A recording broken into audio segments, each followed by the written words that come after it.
ମୋ ରଚନାରୁ ଆପଣମାନଙ୍କ ପାଇଁ କବିତାଟିଏ। କବିତାର ଶୀର୍ଷକ ଜୀବନ ଯାତ୍ରା। କବିତାର ଶୀର୍ଷକ ଜୀବନ ଯାତ୍ରା। ଯାତ୍ରା ପଥରେ ଉତ୍ଥାନ ପତନ ଭିତରେ ମୁଁ ଦେଖୁଥିଲି ନିଜ ପ୍ରତିବିମ୍ବ। ଅନୁଭବ କଲି ମୁଁ ବଞ୍ଚିଛି। ଭାବିଲି ଯାହାଙ୍କ ବିନା ନିର୍ଦ୍ଦେଶରେ ପତ୍ରଟିଏ ହଲେ ନାହିଁ, ଏ କେବଳ ତାଙ୍କରି କରୁଣା। ଭାବିଲି ଯାହାଙ୍କ ବିନା ନିର୍ଦ୍ଦେଶରେ ପତ୍ରଟିଏ ହଲେ ନାହିଁ, ଏ କେବଳ ତାଙ୍କରି କରୁଣା। ପଛକୁ ଫେରି ଚାହିଁ ଦେଖିଲି ବର୍ଷ ମାସ ଦିନ, ପୁଣି ପ୍ରତିଟି ମୁହୂର୍ତ୍ତ। ଅତୀତ ଜୀବନର ସଜଫୁଟା ଫୁଲ ସବୁ ଖେଳୁଛନ୍ତି ମନ ଆନନ୍ଦରେ, ମୋ ମନ ଅଗଣାରେ। ବର୍ଷ ମାସ ଦିନ, ପୁଣି ପ୍ରତିଟି ମୁହୂର୍ତ୍ତ। ଅତୀତ ଜୀବନର ସଜଫୁଟା ଫୁଲ ସବୁ ଖେଳୁଛନ୍ତି ମନ ଆନନ୍ଦରେ, ମୋ ମନ ଅଗଣାରେ। ସାଉଁଟି ନେଇ ଭରିବାକୁ ଚେଷ୍ଟା କରୁଥିଲି, ସାଉଁଟି ନେଇ ଗଣିବାକୁ ଚେଷ୍ଟା କରୁଥିଲି। ମନେ ହେଲା ପାରିବିନି ଗଣି। ଆକାଶର ତାରା ପରି, ସାଗରର ବେଳାଭୂମି ପରେ, ବାଲୁକା ରାଶି ପରି, ଏତେ ସବୁ ଆନନ୍ଦର ରଙ୍ଗ ବେରଙ୍ଗ ଫୁଲ, ଅଗଣିତ, ଅସୀମ, ସୀମାହୀନ। କେବଳ ତାଙ୍କରି କରୁଣା। ବଞ୍ଚିଛି ଯେଉଁଥିପାଇଁ ଆଜି ଏଇ ଜଗତରେ। କେବଳ ତାଙ୍କରି କରୁଣା।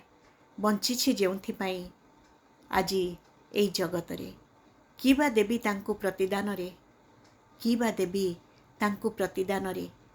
କୃତଜ୍ଞତାର ହୃଦୟରେ ଆଞ୍ଜୁଳାଏ ଧନ୍ୟବାଦ ନେଇ ଅରପି ଦେଲି ତାଙ୍କରି ଚରଣେ।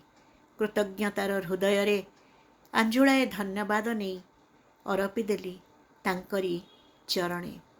ବର୍ତ୍ତମାନକୁ ଜାବୁଡ଼ି ଧରି ଆହୁରି ବଞ୍ଚିବାର ଆଶା, ବର୍ତ୍ତମାନକୁ ଜାବୁଡ଼ି ଧରି ଆହୁରି ବଞ୍ଚିବାର ଆଶା।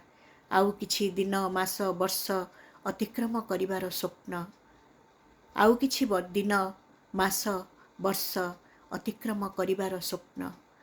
ମନର ବିଶ୍ୱାସକୁ ଆଉ ଟିକିଏ ସୁଦୃଢ଼ କରି, ମନର ବିଶ୍ୱାସକୁ ଆଉ ଟିକିଏ ସୁଦୃଢ଼ କରି ମୋ ବର୍ତ୍ତମାନ ତାଙ୍କ ଉପସ୍ଥିତି ସାଥେ ସମୟର ଚଞ୍ଚଳ ଗତିରେ ଦୌଡ଼ୁଛି ସତେ।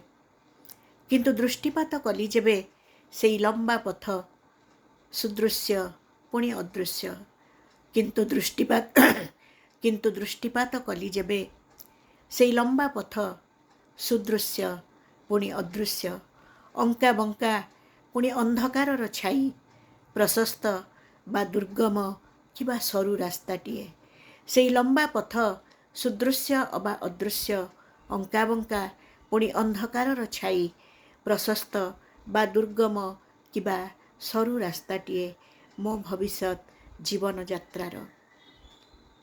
ପାଏନା ମୁଁ ଥଳକୂଳ, କିପରି ଚାଲିବି ମୁଁ? ପାଏନା ମୁଁ ଥଳକୂଳ, କିପରି ଚାଲିବି ମୁଁ? ମନେ ପଡ଼େ ମୋ ପ୍ରଭୁଙ୍କ ପ୍ରତିଜ୍ଞା, ମନେ ପଡ଼େ ମୋ ପ୍ରଭୁଙ୍କ ପ୍ରତିଜ୍ଞା। ମୃତ୍ୟୁ ଛାୟାରୂପ ଉପତ୍ୟକା ଦେଇ ଗମନ କଲେ ହେଁ ସେ ଅଛନ୍ତି ମୋ ସାଥିରେ। ମୃତ୍ୟୁ ଛାୟାରୂପ ଉପତ୍ୟକା ଦେଇ ଗମନ କଲେ ହେଁ ସେ ଅଛନ୍ତି ମୋ ସାଥିରେ। ସେ ଅଟନ୍ତି ରକ୍ଷକ ମୋହର, ଯଦି ମୁଁ ତାଙ୍କଠାରେ ବିଶ୍ୱାସ ଓ ଭରସାରେ ସ୍ଥିର।